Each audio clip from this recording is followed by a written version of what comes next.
Big question of the day here on Wednesday, May 14th. This is Morning Kick Round. I'm Robert. He's Jason Davis. Amongst the big attention grabbers in world football these days, a club called Wrexham. They've got a successful program. They broke the record for 3 promotions in a row. So if you're taking in any kind of soccer content, Wrexham is right there front and center. So the big question of the day, and I think our guy Jason Davis has some thoughts, but a big question, is Wrexham more than a content factory?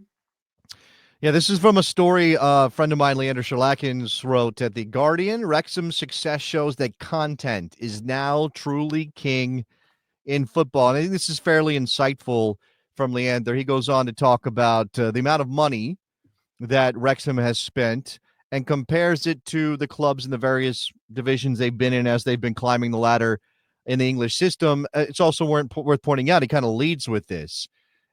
And I watched the first season of Welcome to Wrexham. I've kind of lost interest since then. But that first season, filming, right? They have film. Unless they went back and recreated this, which I don't think they did. It's possible. They have like Rob on the phone with Ryan while they're in the process of buying the club. Now, maybe they knew they were going to get it across the line. But his point was, Leander's point in his piece is, clearly the content preceded everything else, right? Like the docuseries tracing the stunning rise of a fifth-tier Welsh club under the ownership of a pair of Hollywood celebrities existed as a show before it was a sporting project. So these guys were not thinking, let's go revive a soccer club in Wales and take them up the ladder in the English system. They were thinking, let's create a show. Oh, and then we'll take the club and definitely want to be successful because it's better for the show. Right? Does that make sense, Rob, as how you understand the Wrexham story? Yeah, I know that's the timeline, but I also think that those guys might film almost anything and they have access to film crews. And like, if it became a thing, they would be able to use it, and it progressed. So, they kept it in the can for banking the show. Okay. All right. I mean, I think it's a hand-in-hand tool. I think one hand feeds the other here, to be honest. I understand. Because the documentary propelled and gave it an outlet to all the things that they've then monetized for sure. Right. But then that's a little bit of the point. Okay. Let's go to what Nate is saying. Nate is a member. Shout out to Nate for being an MK Ultra. Wrexham is a pretty cool new business model. Buying from below cheap and spending your way up. Hard to argue with the straight promotions. That is true. Right. Now, the thing about this is that's hard for me to kind of stomach and deal with is that Wrexham is not, they're not a feel-good story if you are not Wrexham and you're in their division when Rob and Ryan show up, right? To you, the viewer watching Welcome to Wrexham, it's a feel-good story. And in fact, here, I'm going to read this from Leander's piece. One of the clever tricks that the show's editing cooks up is to make a financial juggernaut appear like a hard luck underdog story. Wrexham's tale is really one of the planned collision of mainstream celebrity and raw purchasing power unlocked by all those new eyeballs, a display of uncut capitalism. Right? So what Leander is saying is that you are buying into Wrexham, this down on its luck town in the north of Wales, and this club that can't seem to get out of the National League despite their history when they went to an FA Cup quarterfinal, whatever it was 50 years ago, and they should be better than this and those kind of things. And that is, again, that's one perspective. But if you turn the picture 180 degrees, suddenly you're going, oh, Wrexham is essentially, and I'm not comparing it morally, I'm not, but Wrexham is the Manchester City of the lower tiers of English football, right? They are. So down in the National League, Wrexham's wage bill, actually I might even have this copy. Okay, well, we'll get to this part. Down in the National League, Wrexham's wage bill was more than 3 times that of their average competitor. 3 times. In their lone season in League 2, they still had the highest payroll. In League 1, theirs was the 3rd highest, and their net transfer fee expenditure was 2nd highest. They also had the 2nd oldest squad in the division, enjoying the luxury of signing players merely for their present-day usefulness rather than having to speculate on the upside of the future sales. It's a completely different business model than anybody else who was in the National League or in League 2 or even in League 1. Does that bother you in any way? Because again, it's about the content. It's about creating this story, this picture of Wrexham as, oh, look at little Wrexham, and they're coming up from the National League. What a great story. I think this is a lot of things, actually. It's a lot of things all at the same time, to be fair. But I gotta say, I think all Americans should like this because this is freedom. This is George W. Bush freedom. They were free to use what they had to buy a team and do with it what they will. Would they have that kind of freedom in America to do such a thing? No. So that's interesting in that, right? And then with the documentary, there is okay. Go ahead before I. Well, I think one of the pertinent questions is this a model that we should encourage? No, and that was part of why it's complicated. While it's interesting and it was an entertaining show, and they've come a long way, and there's no doubt that they overspent the people alongside them and got them to their point. But it extends the story of like now that they're getting into probably territory where the model has to change in some way, or they won't be outspending and they're going to have to be craftier than the others. But with the show, it's the whole, just like with the whole reality show, like it's not life imitating art, it's using life as art and kind of definitely leveraging individuals for the betterment here. But comparing them to Manchester City, yes, they paid above level, but they're using a different kind. It's not oil money or anything like that. They used what they had and did what they want. And one thing it can't be all negative is the American audience has learned also what is here more than they knew before. They demonstrated promotion relegation and kind of in a way demonstrated why what they're doing there isn't possible in their home countries either. And so while they wouldn't be able to drum up a town that, is 99% all fans of that soccer team here, what they're doing there isn't possible here either. And so while, yes, Luke's point in the chat, he said, I wish it would have come a little bit more organically, but he couldn't be more happy for them. And content, yes, big driver. And part of the complication of it is while this is a unique story, it also, the part that's the dark side, so to speak, is there's going to be countless copycats. And I don't know if anyone is going to be able to replicate that enough. So there's going to be some like QPRs that try to do something really fantastic, and it's going to crash. They kind of already did. If you haven't seen the 4-year plan, go watch the 4-year plan. It's not exactly that's what I'm saying. Like there will be people trying to emulate what Wrexham have done. I don't think that's possible. I think that is one of the negative ramifications of people are going to try. No, but that's the thing. That's what I'm saying. Like, oh, it's a lovely story and it's great for Wrexham, and Luke is excited because he's been a fan of Wrexham since 1995 and all those things. That's great. And I this is really hard to kind of get to a place where you can be like completely happy for the fans that have been suffering in Wrexham for the last 50 years or whatever it's been, but also kind of be critical of the way this is happening and saying this isn't good for the game, because I don't want to take away from not completely pure, fans. But I don't think it's anything that should be like the scourge of. But this is just another step down the devil's road of turning soccer clubs into content factories rather than soccer clubs or football clubs first. I think Jonathan Wilson has written on this topic. You can go look for his writing on this. Juventus is, I think, a club he pointed to. And obviously that's a massive club with a massive worldwide following and a ton of history, right? They are the most successful team in Italian football history. And yet they still, over the last 10 years, 5 years, have decided that what they have to be more than a football club is a content factory. They have to be pumping out social media. They have to have an esports team. They have to do all these things that aren't about the football anymore. And I don't know, like you can throw your hands up and go, this is just the modern world. This is just the way it's always going to be. Or maybe you can also at the same time sort of lament the loss of that. I don't want to call it pure. I don't know if that's the right word, but just the old way of connecting to our teams. That is gone now. I mean, there used to be a special relationship you had when you were a fan of a team because what you watched were the games. What you understood was how they played. You might get a little bit outside of that. And really, again, you can't really even say that this is new because you go back to, ESPN launching in the 80s changed the way we interacted with sports and how much we saw of the players and the coaches and interviews and things like that. But really, social media and the internet has completely exploded it to the point where there's too much of my, not in MLS, unfortunately, but there's too much of my athletes. There's too much of my coaches. There's too much coverage.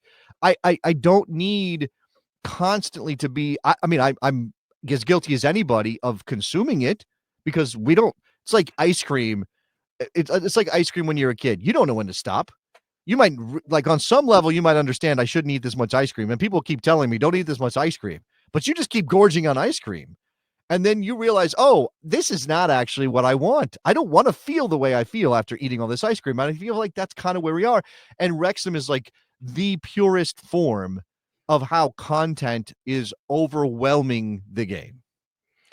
It's a different flavor of ice cream that I couldn't stay away from because I'm as guilty as you are. Is going back to the ice cream counter. Is Southampton produced an absolutely beautiful video and put it out, and it's about the first day of next season getting promoted, and it's like an old man telling the story about regardless up or down, this is our team, this is where we're from, and I gotta admit, I got the goosebumps. So good for them. They manipulated all... their emotions because that is cynical as hell. Because they want to make sure that their fans don't drift away because they're going back down. That's I mean, that's the. I mean, you're not wrong. I mean, they did it very well, but yeah, to your point, they definitely hit the heartstrings. No doubt. I'm gonna bring Luke back in. Shout out to Luke, who's also an MK Ultra and a friend of Rub. It's great as a fan, feel good story, nice for a decaying town, original content, et cetera, but don't call it football because it isn't. And that is what I'm saying. We are now past the point of no return. Unless you want to support an amateur side, unless you want to be involved in Oakland County FC up there in Michigan, the way that Rob is, shout out to him. And there will always be ways to interact with the game in that form. But if you want to be a fan of professional soccer and feel that old style connection to your club, it's not going to be a thing anymore. It's just not. So the next club that, if there's going to be an attempt to copycat right off the bat, have you heard about, is there a Birmingham City Tom Brady sort of thing? I mean, they have big money. They have the American back, not Brady, but the American backers of Birmingham City have spent a ton of money.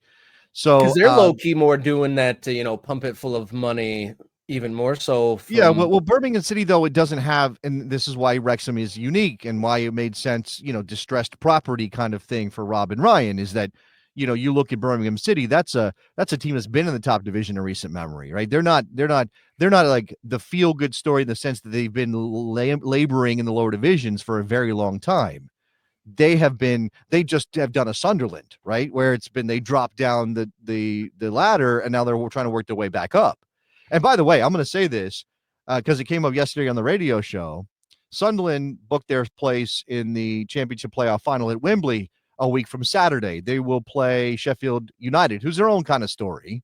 And recently in the Premier League, Sheffield United, as opposed to like they got relegated a year ago and they're trying to go right back up and yo-yo. Sunderland hasn't been in the Premier League in 8 years, something like that. And before there was Welcome to Wrexham, another content club, by the way. Well, yeah, there was Sunderland Till I Die. Right. And there was no celebrity element to it. So I'm not saying, again, it's still content. It's still manipulative. It's still all those things. And yet I feel like if I'm going to pick one, and I'll put you on the spot, Rob, if I'm going to pick one, Sunderland or Wrexham as the story that I feel more attracted to, it's Sunderland 100%. It's 100% Sunderland. It's not Wrexham. No, I actually wonder if Sunderland got any new fans from Sunderland Till I Die. I know a lot of people watched it, and it definitely people learned about the heartbreak of supporting a team that's not going in the right direction.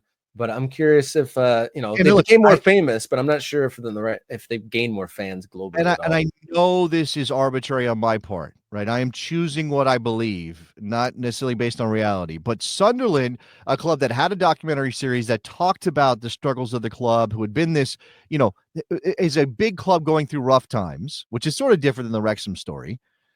The fact that they didn't, that Sunderland Till I Die didn't immediately spark their quick rise back up the ladder into the Premier League, and it's taken a while and all that stuff, and maybe they still won't get there. If they have to beat Sheffield United, they might not. That makes the whole content thing feel more comfortable for me than the fact that Wrexham has parlayed their series and Robin Ryan's presence into rapid promotion. Like, it feels artificial to me. It's incredibly difficult to do, and I'm not trying to take away from that achievement, but it feels artificial to me.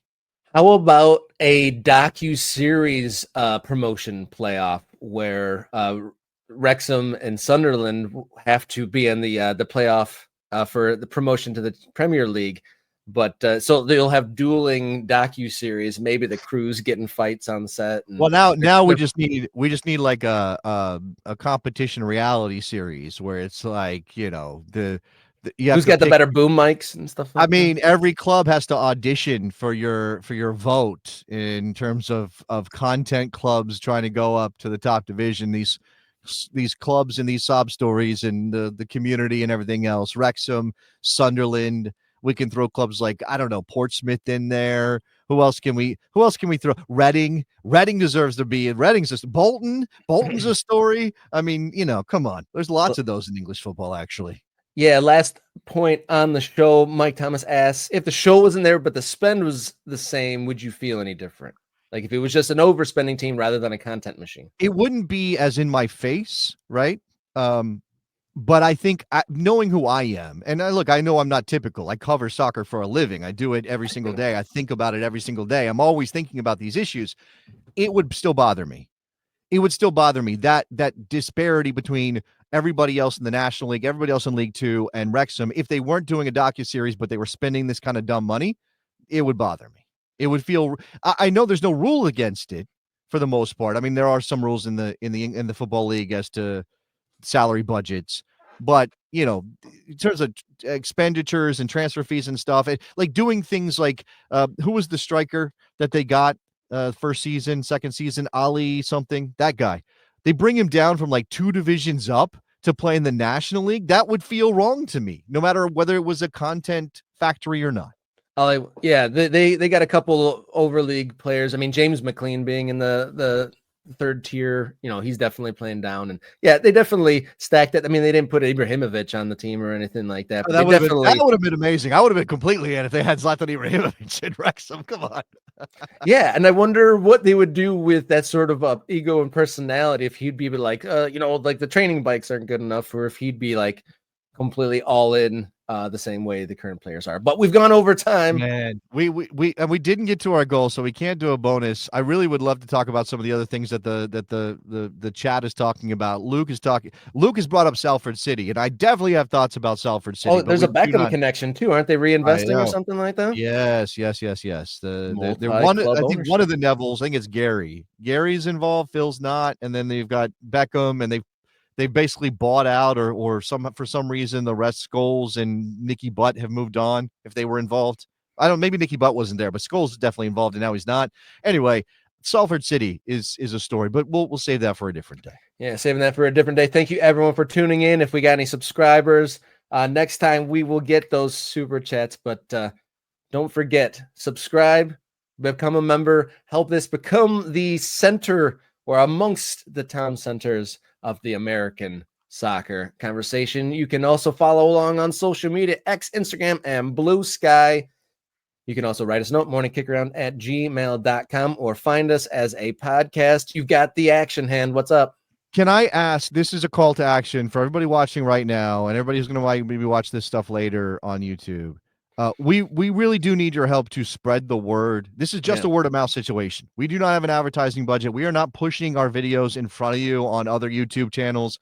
I get recommended some channels. I don't really want to watch them, but YouTube is clearly pushing them because somebody is, you know, spending some cash. And you know what? Good for them. That's the hustle. We don't have that kind of money at Morning Kick Around. We're still building. So everybody, if you like the show even a little bit, just one share a day, like one thing. You know, obviously tell somebody in real life if that's your preferred method. But if you just want to, you know, we will have all the videos up. Just grab one of them. Hey, I really like this segment on Morning Kick Around today. Put it in a social media. Put it on YouTube. I mean, on X rather. Put it on Blue Sky. Put it on Instagram, Facebook, even. All right, please. Just that's the way to grow this. We are sort of boxed in on what we can do in terms of this show until we start to get a little bit more of an audience, and we would really like more people to know that we are here. Yeah, big thanks to Valer Shabila and our previous guests, and we got a big one coming on Friday. So Friday is not an episode to miss. And if you missed anything from any of the segments, you can of course go back to the YouTube channel, and if you're subscribed, you'll see all those come through. Till Friday, everybody, please enjoy your soccer.